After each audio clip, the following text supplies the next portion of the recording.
ಎಲ್ಲರಿಗೂ ನಮಸ್ಕಾರ. K ಅಂಗ್ರಿ food YouTube ಚಾನಲ್ಗೆ ಸ್ವಾಗತ. ಇವತ್ತು ವೆಜಿಟೇಬಲ್ ಬಿರಿಯಾನಿ ಯಾವ ರೀತಿ ಮಾಡೋದು ಅಂತ ನಾನು ತೋರಿಸ್ಕೊಡ್ತೀನಿ. ತುಂಬ ಚೆನ್ನಾಗಿರುತ್ತೆ. ಬೆಳಗ್ಗೆ ಬ್ರೇಕ್ಫಾಸ್ಟ್ಗೆ ಸೇಮ್ ನಿಮಗೆ ಹೋಟೆಲ್ ಸ್ಟೈಲಲ್ಲೇ ಇರುತ್ತೆ. ಬನ್ನಿ ಅದು ಯಾವ ರೀತಿ ಮಾಡೋದು ಅಂತ ನಾನು ಸ್ಟೆಪ್ ಬೈ ಸ್ಟೆಪ್ ಹೇಳ್ಕೊಡ್ತೀನಿ. ಹೊಸದಾಗಿ ನೋಡ್ತಿರೋರು ನನ್ನ ಚಾನಲ್ನ ಸಬ್ಸ್ಕ್ರೈಬ್ ಮಾಡ್ಕೊಳ್ಳಿ. ಮೊದಲು ಒಂದು ಮಿಕ್ಸಿ ಜಾರ್ಗೆ ಒಂದು ಗೆಡ್ಡೆ ಬೆಳ್ಳುಳ್ಳಿ, ಅದಕ್ಕೆ ಕಾಲು ಭಾಗದಷ್ಟು ಶುಂಠಿ, ಆಮೇಲೆ ಒಂದು 5 ಹಸಿಮೆಣಸಿನ್ಕಾಯಿ, ಆಮೇಲೆ ಒಂದು ಅರ್ಧ ಕಟ್ಟು ಪುದೀನ, ಆಮೇಲೆ ಅದ್ರ ಕಾಲು ಭಾಗದಷ್ಟು ಕೊತ್ತಂಬರಿ ಸೊಪ್ಪು, ಒಂದು ಚಮಚ ಸೋಂಪು.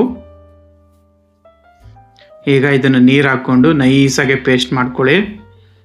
ನೋಡಿ, ಈ ರೀತಿ ಪೇಸ್ಟ್ ಮಾಡಬೇಕು.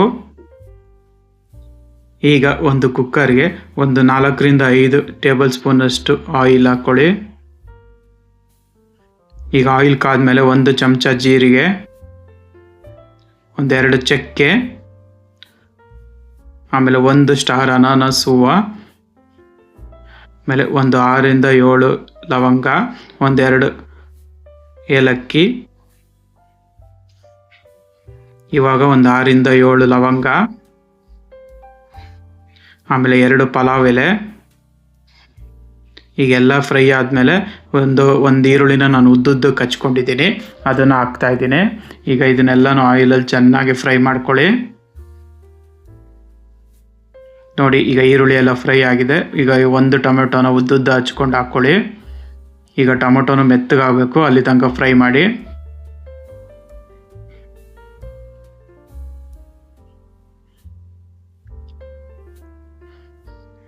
ಈಗ ಇದಕ್ಕೆ ಒಂದು ಚಮಚದಷ್ಟು ಅರಿಶಿನ ಹಾಕೋದ್ರಿಂದ ಟೊಮೆಟೊ ಬೇಗ ಫ್ರೈ ಆಗುತ್ತೆ, ಅದಕ್ಕೋಸ್ಕರ ಅರಿಶಿನ ಯೂಸ್ ಮಾಡಿ ಟೊಮೆಟೊ ಹಾಕಿದ ತಕ್ಷಣ. ಈಗ ರುಬ್ಬಿರೋ ಅಂಥ ಮಸಾಲೆ, ಈ ಮಸಾಲೆ ಹಸಿ ವಾಸನೆ ಹೋಗಬೇಕು, ಅಲ್ಲಿ ತನಕ ಆಯಿಲಲ್ಲಿ ಫ್ರೈ ಮಾಡಿ.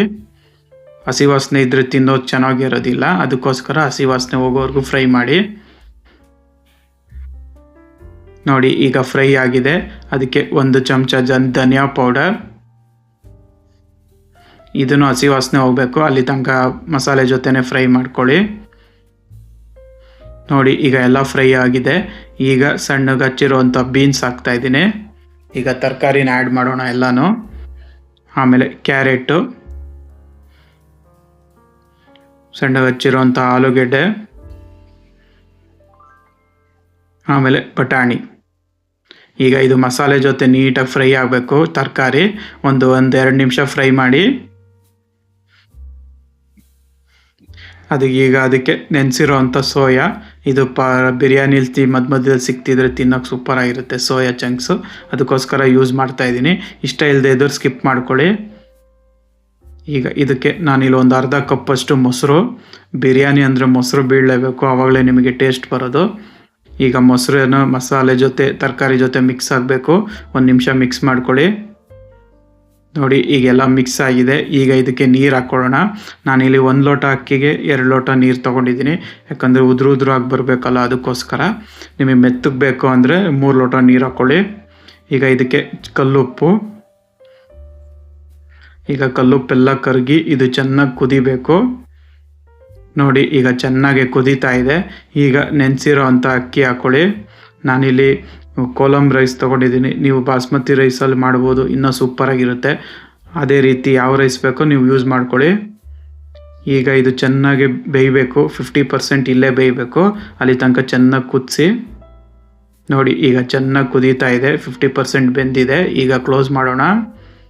ಈಗ ಕ್ಲೋಸ್ ಮಾಡಿ ಒಂದು ವಿಜಿಲ್, 2 ರಿಂದ 3 ವಿಜಿಲ್, 2 ವಿಜಿಲ್ ಸಾಕು, 2 ವಿಜಿಲ್ ಕೂಗಿಸಿ. ನೋಡಿ, ಈಗ 2 ವಿಜಿಲ್ ಕೂಗಿ ಅರ್ಧ ಗಂಟೆ ಆಗಿದೆ.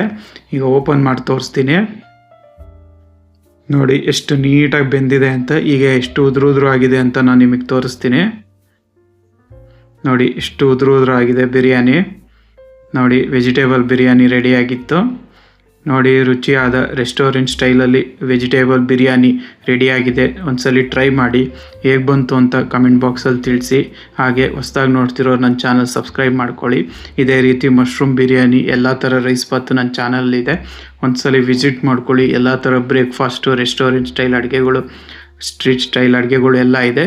ನೋಡಿ ಹೇಗಿದೆ ಅಂತ ಕಮೆಂಟ್ ಬಾಕ್ಸಲ್ಲಿ ತಿಳಿಸಿ. ಹೀಗೆ ಸಪೋರ್ಟ್ ಮಾಡ್ತಾಯಿರಿ. Thank you.